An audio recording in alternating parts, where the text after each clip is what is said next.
Muskie's Canada at Work, a virtual odyssey. I am here with Rob McRae. I am super excited to introduce you. And before anything else, I want to say thank you. Your contributions, your day on the water, your baits, your Jaeger, your all the things that you do. We're super appreciative of having you. Just a gentleman. And Rob, please take it away, sir. Thank you, Ryan. Thank you for the introduction. Can you hear me okay? You bet. You're coming through loud and clear, sir. And you are. That's okay. Everything else is muted here. Well, you are in charge, and I'll leave it to you.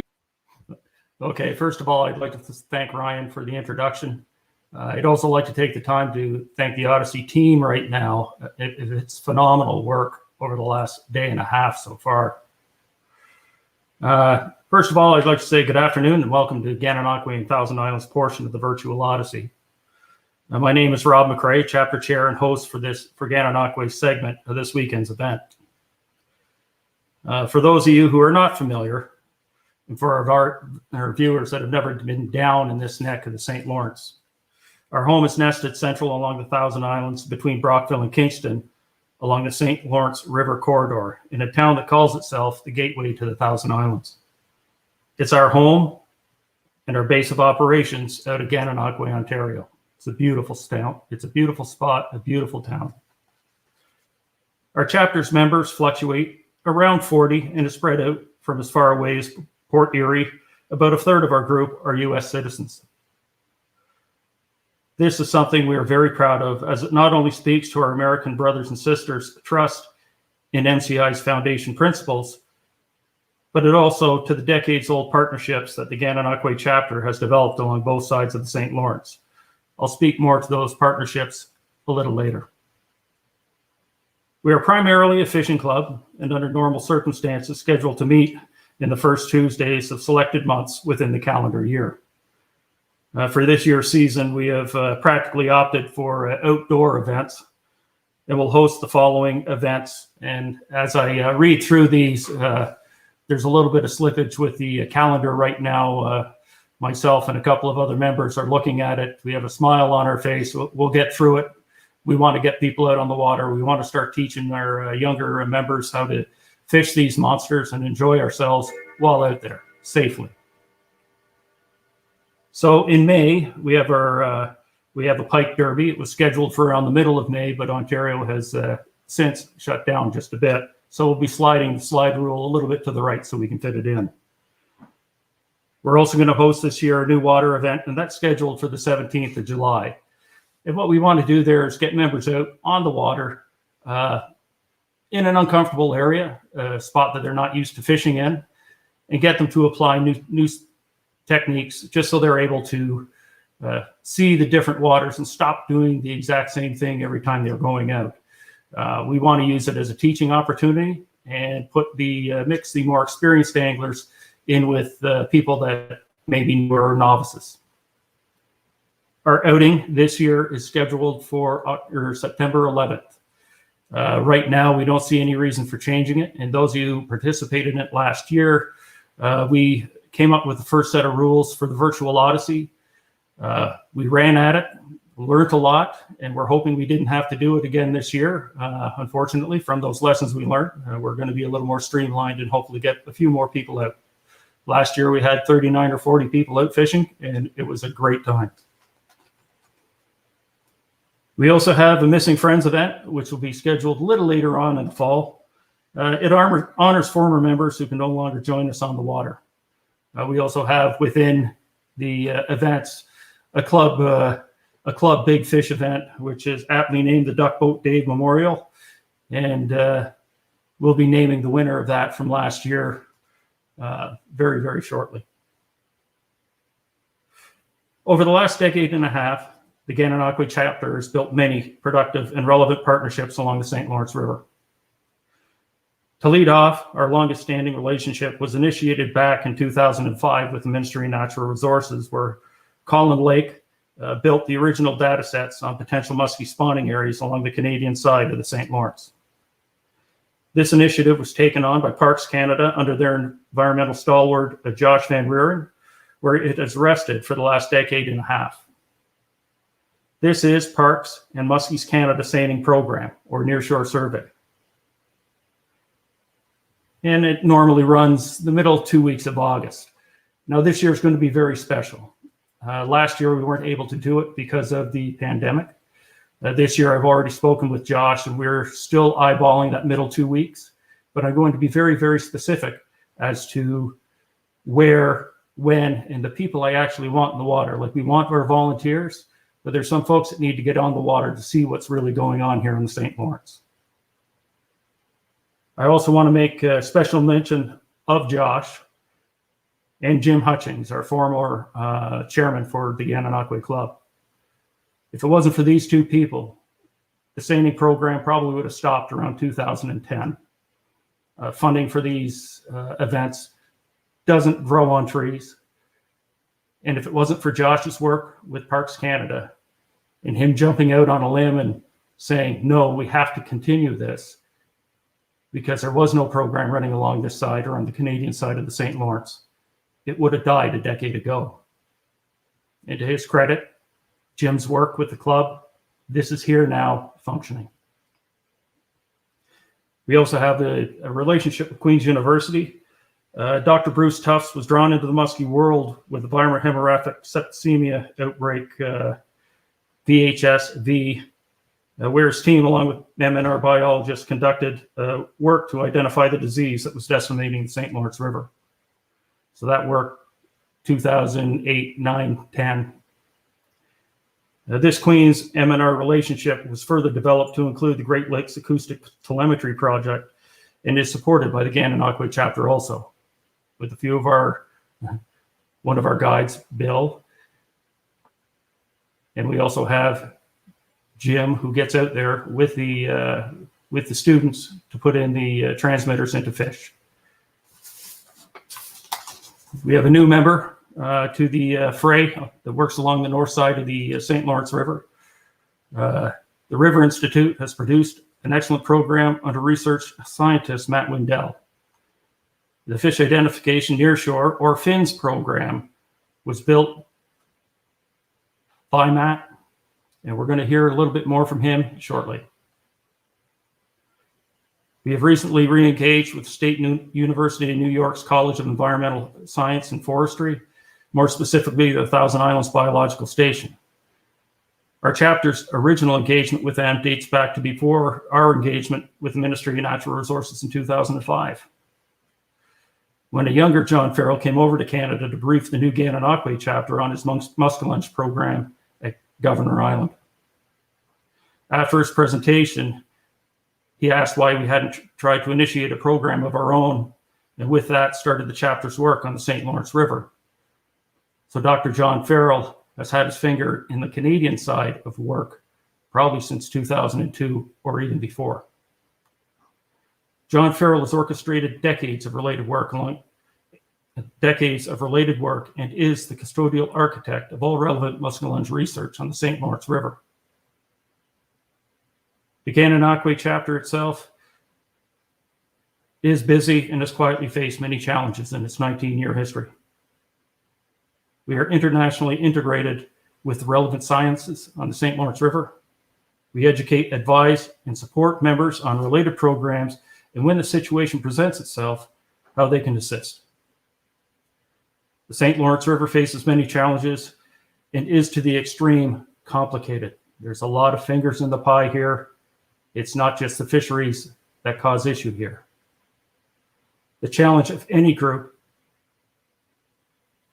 is how do we properly advocate for a species that deserves a stronger voice and a better fate.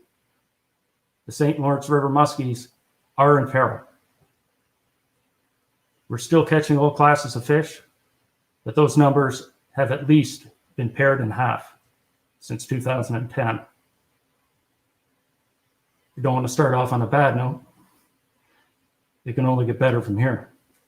Now it gives me great pleasure to introduce our guest speakers for today. Research scientist Matt Windell from Cornwall's River Institute. He will brief on the discovery and monitoring of Muskellunge nursery habitats in the Canadian waters of the upper St. Lawrence River. Dr. John Farrell State University of New York, on his long-term research for conservation and management of the St. Lawrence River Muskellunge. Mr. Bill Barber, club member, professional muskie guide, and Muskellunge representative for Fish Management Zone 20 or FMZ 20. So, enjoy.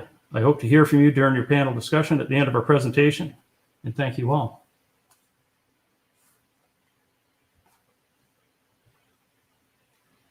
Hi, Matt. You're muted.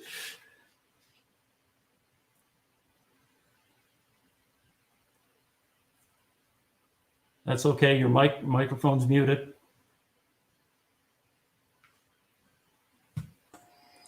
What you can do, Matt. Oh, there you go. Perfect. Got it there. Okay, I'm going to share my presentation now. Thanks, Rob, for that introduction.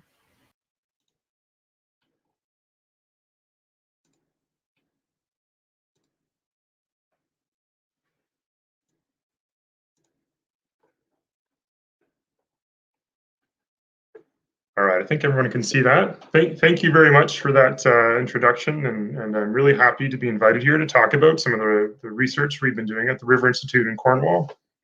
So my name's Matt Windle. I'm a fish biologist at the River Institute. It's a nonprofit, let's switch screens here. It's a nonprofit research institute located in Cornwall, Ontario on the St. Lawrence River. Started in 1994. We have about 20 to 30 staff, and we conduct various types of research on the river. We do a lot of outreach as well, and work with a lot of partners. And there's our website is listed there as well. I'm a fish biologist by training, and I've had experience in marine and freshwater environments, and a lot of opportunity to work with different species of fish. And I'm happy to talk about the muskie work that we've been doing for the past number of years. I lead various research projects. So the one I want to talk about today is called the FINS project. As Rob mentioned, it's an acronym that means Fish Identification Nearshore Survey. So as that name suggests, it's a survey of the St. Lawrence River that targets nearshore areas of the river.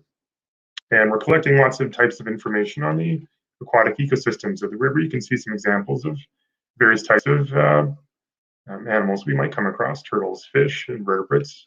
We record all that. This is a project that's in partnership with the Mohawk Council of Akwesasne. So we've been working from the very beginning with the Akwesasne researchers and staff to look at questions related to the community has about the river. So what's the state of minnows, for example? What's the state of various fish species? There's large research gaps and knowledge gaps on our knowledge of the performance of this ecosystem and the state of it. So this project is seeking to fill in a lot of those data gaps. It covers a huge section of the St. Lawrence River. So I've highlighted here, you can see all the way from Kingston past Montreal. This is over 300 kilometers of river to cover. It's a huge area, and lots of different types of habitats too. We cover wetlands and beaches and islands, non-wetland sites. The way we collect our information is we do various types of monitoring. The main way that we catch fish is using seine nets. You can see in this image here. And this allows us to collect information on fish communities, and we also record various characteristics of the habitats we're in, so we can try to match up the fish we're finding with the type of habitat they're found in, and then hopefully we can predict where we should find fish in the river at sites we've never visited, or we can start to question why we're not seeing certain species at sites where we know that the habitat is ideal for them. We record information on the abundance of various fish species and the diversity. We take measurements on their morphometrics too, their sizes. We record information on the ecosystem habitat. So you can see in some cases duckweed, other types of vegetation we come across. That's all recorded. The substrate, the bottom of the river, is also an important habitat characteristic that predicts where we might find species such as young of year muskellunge. We record information on water quality as well. So temperature, water clarity is a really important one, as well as nutrients in the water. And also, what's the state of the shoreline development? There's actually not a lot of undeveloped shoreline left in the St. Lawrence River. There's certain sections that are fairly pristine still, but most of it's actually been developed for housing or business. So as part of the survey, we document lots of different species at risk. So we're filling in lots of knowledge gaps on some of those, as well as we're documenting the distribution of invasive species. And this includes the round goby, which is pretty ubiquitous across the river. It's found at most of our sites now, unfortunately. And this is a species that appeared in the river several decades ago and has really taken over the bottom habitat of the river. So as part of this survey, we began this survey in 2015. So we've had 6 years of field work, and this map you can see the St. Lawrence River from Kingston all the way to Montreal. Each one of those blue points represents one of our survey sites. So we've actually surveyed over 200 locations in the St. Lawrence River, and as part of that, we've documented over 130, almost 140,000 fish from 66 species. Of the sites we visited, 70 have also been wetlands, so we're helping to monitor the state of wetlands, which are the most productive and one of the most important types of habitat in the river. We've also collected a lot of information. You can see a young muskellunge versus a young northern pike there. We measure all the fish we catch as well, so I'm going to show a figure coming up that shows the distribution of some of those measurements. Overall, our catches over the last 6 years and 200 sites, nearshore environments of the St. Lawrence River are dominated by minnows. And that's probably expected if you ask most fishermen out there what they'd expect to find in the nearshore areas. So by abundance, by numbers, most of it's minnows, the sunfish family, and perch. And then we have some smaller groups there that we find. So diversity as well is really dominated by the minnows as well. In the 6 years that we've been doing our survey, and out of the 137,000 fish we've documented, 20 of those have been young of the year muskellunge. So it just really drives home the point how rare the species is in nearshore environments. Given that amount of effort and that geographic coverage of the river as well, and they really are. The crew gets really excited when we come across one, and it's really rare. It's maybe 2 to 5 times a year we find them. We start our survey from May and we go all the way to September, but most of the survey happens in July and August. So out of our 200 sites, 15 of those have been locations where we found these young of the year muskellunge, and this is helping show the importance of different types of nursery habitats for muskellunge. And once we discover this location of a young of the year muskellunge at one of these sites, we make an effort to revisit that site in subsequent years just to see if we can continue to find them at that location. And this map shows the distribution of all those young of the year muskellunge sites in the St. Lawrence River that we've come across. So each one of those green stars represents the location where we found one of these fish. We have found young of the year muskellunge at the same location across years. So looking at sites that we visited at least 3 times out of the last 6 years, where we found a muskellunge, we have a 33% likelihood of finding them again once we found them. So about a 1 in 3 chance. By comparison, if we find species like largemouth bass or blunt-nosed minnow, which is very common, that's 80 to 90% likelihood of finding them in subsequent years at the same site. This graph just shows our catches over the years. So we've expanded our geographic coverage of this program, and we've also expanded our effort. But 2020 actually was a pretty good year for finding young of the year muskellunge. We found 6 last year, and again, that was working under COVID conditions as well. So we collected about 24,000 fish last year. So 6 out of those were young of the year muskellunge, which is great. Locations where we find young of the year muskellunge, they tend to be dominated by vegetation, really about 50 to 100% coverage of vegetation. Another really important characteristic is the bottom substrate of the river at these locations is sandy and firm. So it's not rocky, it's not organics like you might find in wetlands. And it tends to be very clear water as well. So when we look at that, we can actually look back at all the rest of the sites we visited and pull out those habitat characteristics and say, well, these other sites actually match the ideal conditions that we understand young of the year muskellunge seek out. And most of the sites that match that criteria don't have them. That doesn't mean they're not present. It just means that we didn't catch them. But a lot of these sites we visited multiple times as well. So they might be there still, but we're fairly confident that they're not there when we visit the site. This figure just shows, so we measured the length of all the young of the year muskellunge, and the red dots represent muskellunge. And this is just the bottom part of this graph. It just represents how what you're essentially looking at is the growth of muskellunge throughout the season. So Julian Day is just the day of the year, and the Julian Day of 190 represents about the beginning of July. So you can see this growth pattern. We document young of the year muskellunge getting larger and larger throughout the season, and the green dots represent northern pike. So we catch a lot more northern pike, and you can see it's a fairly nice growth pattern for both species. But again, northern pike being much more common in our survey.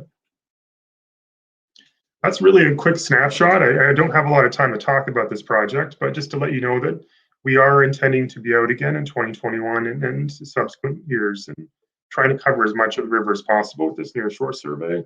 We're documenting lots of different species, but again, we do focus on certain habitats where we expect to find young of the year muskellunge. So wetlands, we're also documenting just biodiversity. I will mention that muskellunge sites tend to have very high biodiversity. Our average number of species when we do these surveys at a site is 9 to 10 species in the St. Lawrence River. Muskellunge sites tend to have 13, upwards of 20 occasionally species at that site. So they prefer really diverse, biodiverse habitats. Unfortunately, out of the 15 sites we've located them, all 15 sites also have had round goby located at those sites. So this is an invasive species that is thought to be causing some harm to the muskellunge population through potential egg predation. One of the things that we're moving forward with in subsequent years is we're collecting water samples from the river, and we can actually analyze these for environmental DNA. And we look at that's another way to look at the biodiversity of these habitats, where we can extract DNA from all the different fish that might have passed through that habitat. Their cells can fall off their body, float in the water, and if you scoop that up quick enough, but relatively recent after they pass through that habitat, there's a chance that you can actually, through various lab procedures, detect that species in the water. This is an emerging field, but it has a great promise for also being a really important tool for documenting the locations of muskellunge, which are a very rare species to begin with, so they're really hard to catch in traditional survey methods. We're also using drones, and what we do is we put these up in the air, and we have an overhead view of our sites like this, so we can actually document the habitat much more clearly in terms of where the vegetation is in the habitat, for example, and then we can actually, using various image analysis procedures, actually extract algae and other, we can actually extract more information about the types of vegetation that are in the image that we're looking at. So this is a really exciting type of tool that we're moving forward with in future years as well. So this, in relation to muskie habitat, this will allow us to much more finely tune our estimates of the plant coverage of all the habitats we're in, and match that up with where we're actually finding the young of the year muskie. This FINS project has been a great platform for collaboration. I know Dr. John Farrell will be talking soon, and we've had the opportunity to collaborate with him on tube-nosed goby, which is another invasive species moving into, unfortunately, some of these muskie habitats, and various other universities as well as Muskies Canada, Parks Canada. So it's been a really great project for collaboration, is the take-home message there. So we're looking forward to another successful year, and I know we're anticipating dealing with COVID restrictions again this year, but it is our intention to be out in full force, likely starting in June on the river again. So thank you to everyone that's helped with this project. There's dozens of people to thank, but particularly just to Emily Cormier for helping put together this presentation, and to Stephanie Hildebrand for some of the amazing field photography that she takes when she's out with our crew. So I'll leave it at that. Thank you. Hopefully I wasn't too far over there, Rob.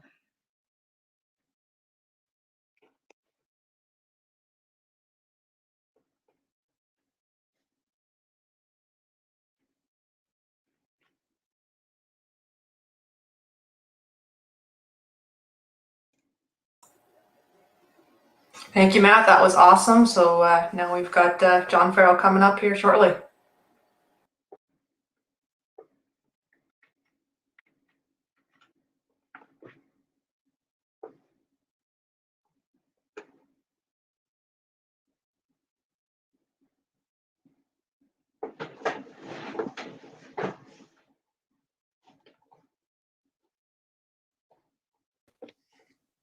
Hi, I'm John Farrell. Thanks for joining me this afternoon for my presentation on St. Lawrence River Muskellunge, Pathway to Population Revitalization. It's a great honor to be invited to the Muskies Canada Virtual Odyssey event. None of this work would be possible on such a large system and with such a complex ecosystem and a difficult species to do research and management activities on without our diverse set of partners. So without the time to go through all of them, I just wanted to mention that this work wouldn't be possible without the international partnership between the US and Canada and the many dedicated people that work to help manage muskie populations in the St. Lawrence River. So for background, the muskie population was in trouble back in the 1970s and early 1980s. There was a sense that there was a population decline. Very little biological information was available at the time to guide management or really validate that a decline was ongoing. This led to the creation under the Great Lakes Fishery Commission of a SOSIT working group. It was actually initially a muskellunge working group, and it was later adapted to include northern pike.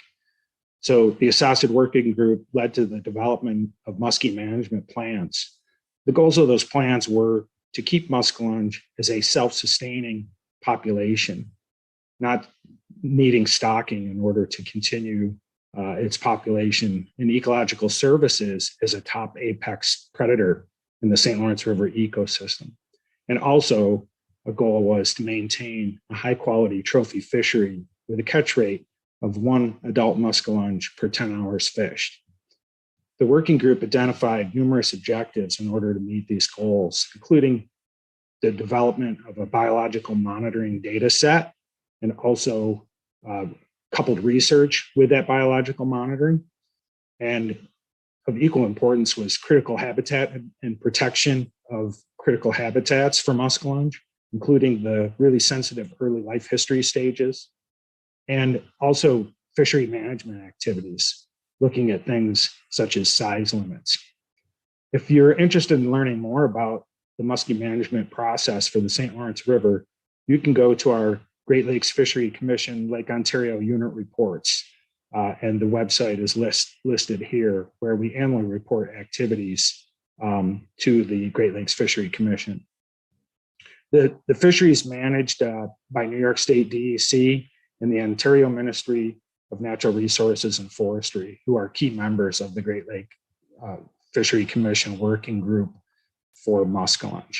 There was a paper that was done during the Crossman Symposium that also is a critical source of information and helped evaluate the process of management. So muskellunge can't be managed in a vacuum. It's a community process. As I mentioned, muskellunge are the apex predator in the St. Lawrence River, and they're dependent on numerous other fish species that are part of the native fish community in the St. Lawrence River. Critical habitats have been identified with a variety of approaches, including a large-scale radiotelemetry study that was done early on, ongoing field studies that monitor populations, such as seining, and a hydroacoustic array project that was a recent collaboration. So over 110 different spawning and nursery locations have been identified in the system. And hopefully these can be protected to ensure future reproduction of muskellunge in the St. Lawrence River.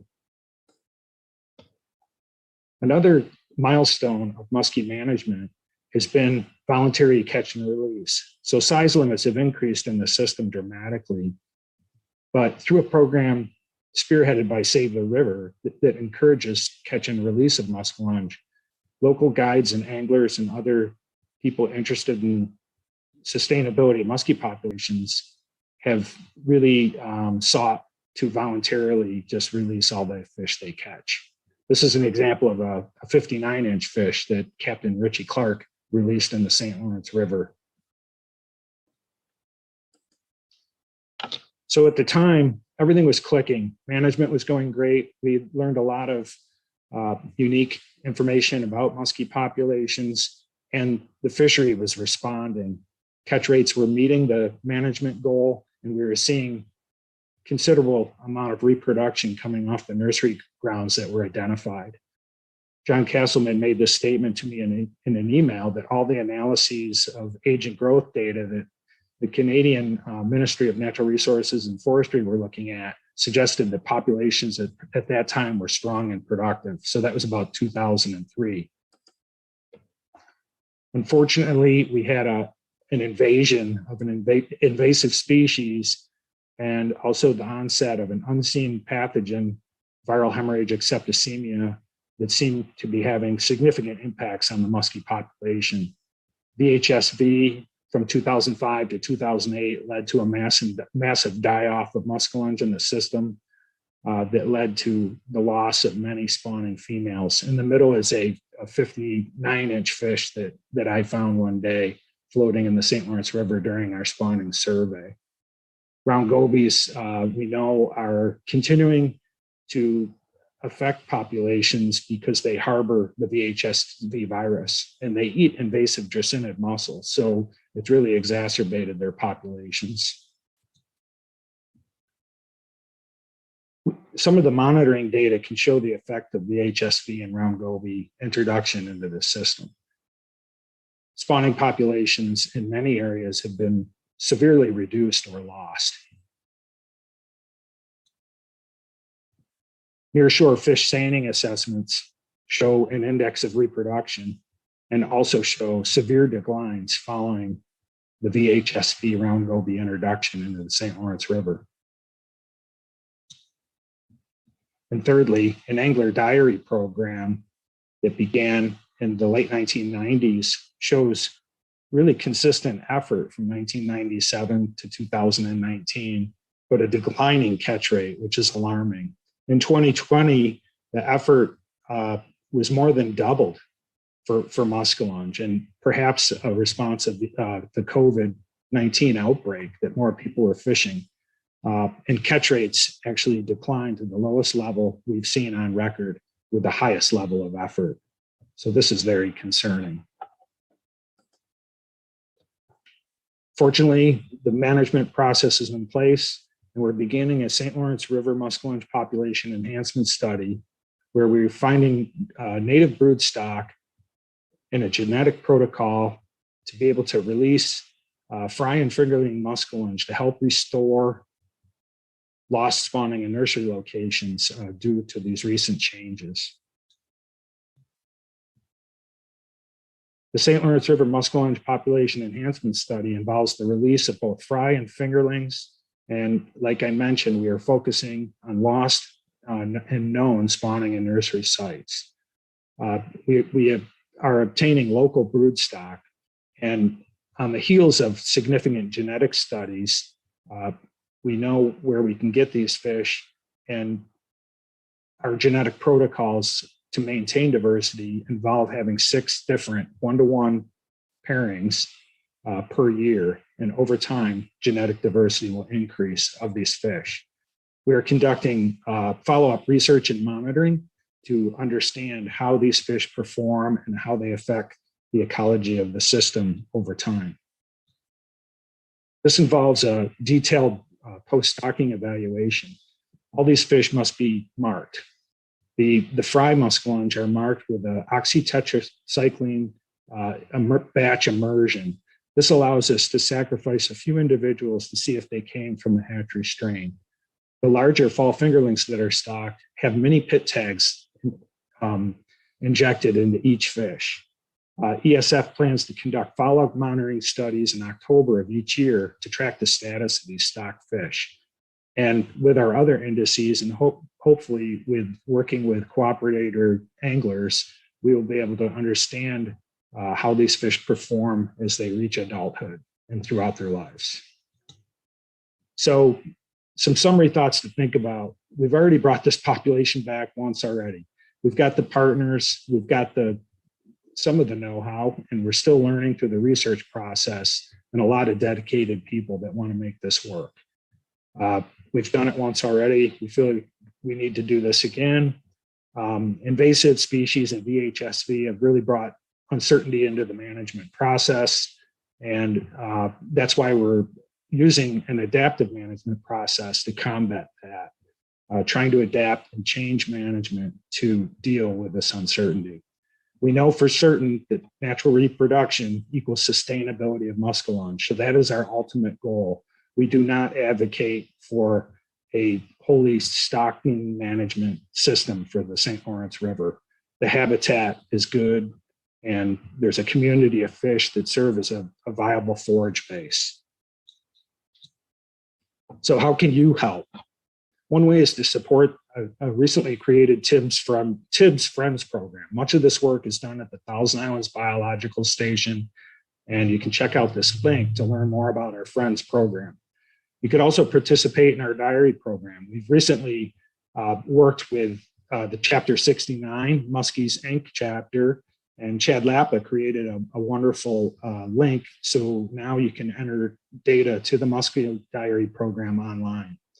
I also ask you to continue your support of Muskies Canada and Muskies Incorporated and St. Lawrence River and Niagara River focused chapters and other organizations that help sustain the environment for these important fish. So I thank you for your time today, and I hope you enjoy the rest of your conference. If you have any questions for me, feel free to shoot me an email at jmfarrell, Farrell, at esf.edu. Thank you.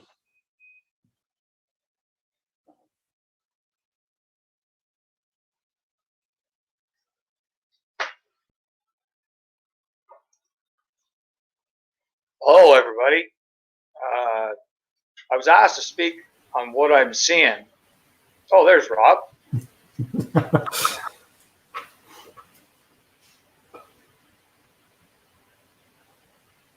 You got anything there, Rob? Or? No. This is your free time there, Bill. Tell it the way it is. Don't sugarcoat anything. So I've been asked to speak on what I see. You know, like you just listened to some great presentations from Matt and Dr. Farrell. Like, it's disturbing to see what's happening to the river.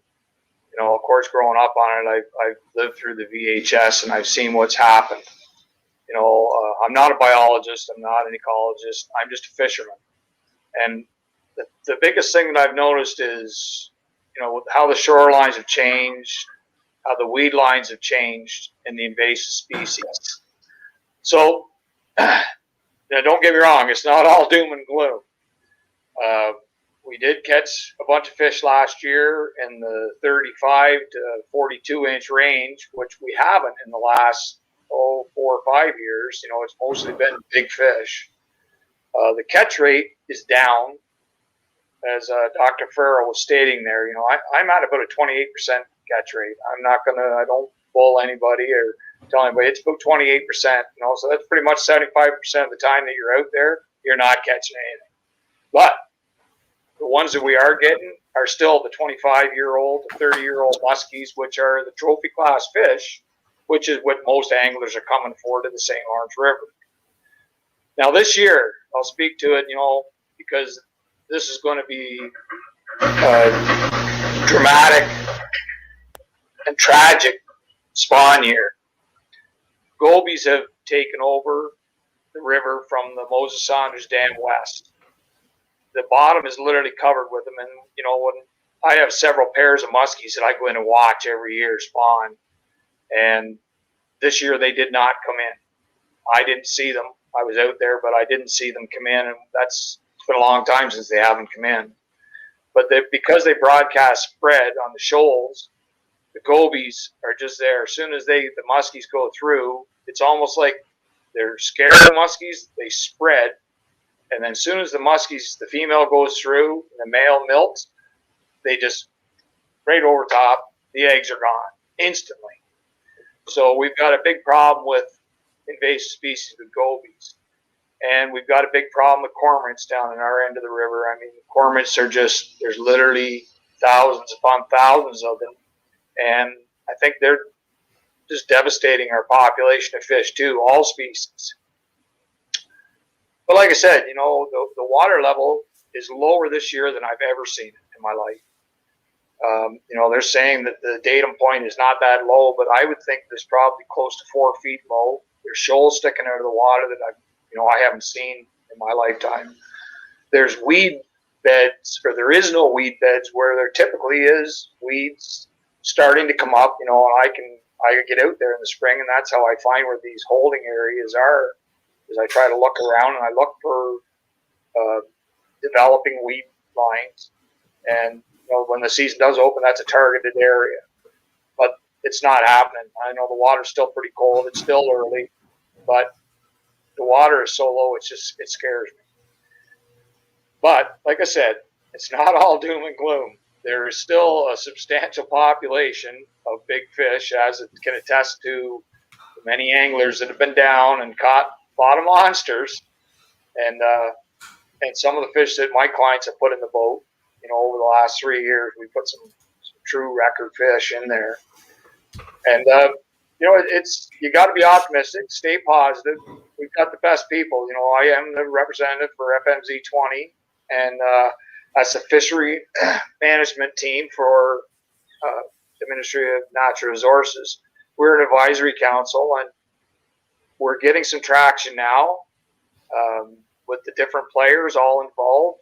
We recently had an online meeting where we pulled all the people that, you know, the movers and shakers together just to try to make things happen. And I'm very pleased to say that things are really starting to pick up and guys are taking notice. But this is what Muskies Canada is all about. It's about education, research, and support and development.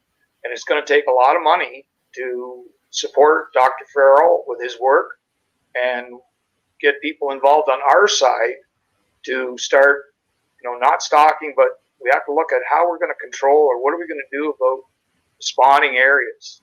This is something to concern, but you can't do anything this year because, I mean, mud flats and sand flats where they spawn are literally dry. So, I mean, this is going to be a year where there won't be any young of the year. There won't be any hatching because the muskies are just going to either absorb their eggs or they're going to drop them somewhere where they won't survive from the gobies. But everybody keep the chin up. Come on down, catch some fish. There's lots of fish still to be caught. You just got to put your time in. It's like Georgian Bay. If you put your time in, you'll catch them. But, I mean, you can spend a lot of time out there and just zero out. But it's always an experience, beautiful area. And we just got to look forward to the future. That's all I got, Rob. So, I mean, no one's gonna challenge you on that. I've been running up and down the sides of the river. I do a seining program. We work with the seining programs. I sent out a series of pictures. I'm going to say about a month ago. It gave us an idea of what we were at, and I'm going to try to bring a picture up now from the other side of my computer, just to give you an idea of what we're looking at. And I don't know if this will come up.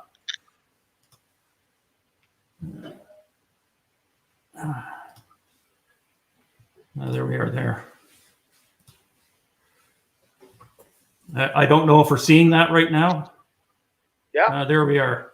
Yeah. So that's our boat launch at Mallory Town. Now I'm just going to use my cursor. I'm not going to try to bring up another picture, but this is a dock sitting on the ground. And as a person that seines the waterway and takes a look at it, I'm going to speak right to Bill's point. I've been out on the areas that we drag nets through, and they are above the water line right now. It's going to be a devastating year. It's just the way we see it right now. It's you know, obviously we're going to have the seining teams out. Our team should be out in the middle 2 weeks of August. Matt's team will be out, and Department of Environment and Conservation's teams will be out the whole time also.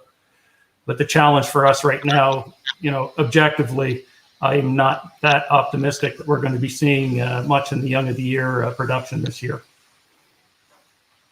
It's actually lower than that, Rob. I launched the boat there 2 days ago, and Outstanding. my Ranger, and I could hardly get it off the trailer, and it only takes a couple of feet of water for me to get off that trailer. I could hardly get it off the trailer. I pushed off. So you're telling me I'm not going down there with my 20-footer and putting it in? It'll be a tough go. Yeah. No, it's way too many hands in the pot right now to look for a coordination of effort on the St. Lawrence. We're complicated. That's all I'm going to say. But I mean, honestly, it's not like Bill was saying. It's not all doom and gloom. We caught lots of fish, all classes of fish last year, but the numbers are down significantly. Good afternoon, Right, hello, gentlemen. Ryan. So How are you, Ryan? I'm doing super. Rob McCrae, I tried to buy you on the Mississauga page, and I was outbid so fast it left me spinning in this chair. And Bill Barber, we have a pretty fun and exciting story about launching boats. I helped Bill Barber launch his boat one day, and I was down at the dock, and he was there launching his boat. He's all by himself, and he goes, "Hey, can you back my truck down and launch my boat?" And you know, one man asked another man to drive his truck and his boat. You do a good job. I backed it in and launched him and parked his truck for him. And I came back to the dock, and he goes, "You're Ryan Pickering, right?" And I'm like, "Yeah." He goes, "I'm Bill Barber." I'm like, "I know. Did you just have a complete stranger drive your truck, launch your boat?" And he is apparently fearless. And so, gentlemen, it's been a pleasure having you. Thank you very much. Your ongoing support and continued efforts. Muskies Canada at work. You guys are a perfect example. I knew I could trust you, Ryan, when the DK was laying on the dash and you didn't take it. It was still there when the boat got into the water. It was still there. Yeah. Damn, I didn't see the DK. Okay, guys, thanks so much. I'm going to play that over in my head. Rob, thank you, sir. And we'll send Rob out and keep me, I think, at least unless I've offended my producer, in which case I apologize. So, guys, welcome back. We are having a really good time. Things are going really well. The people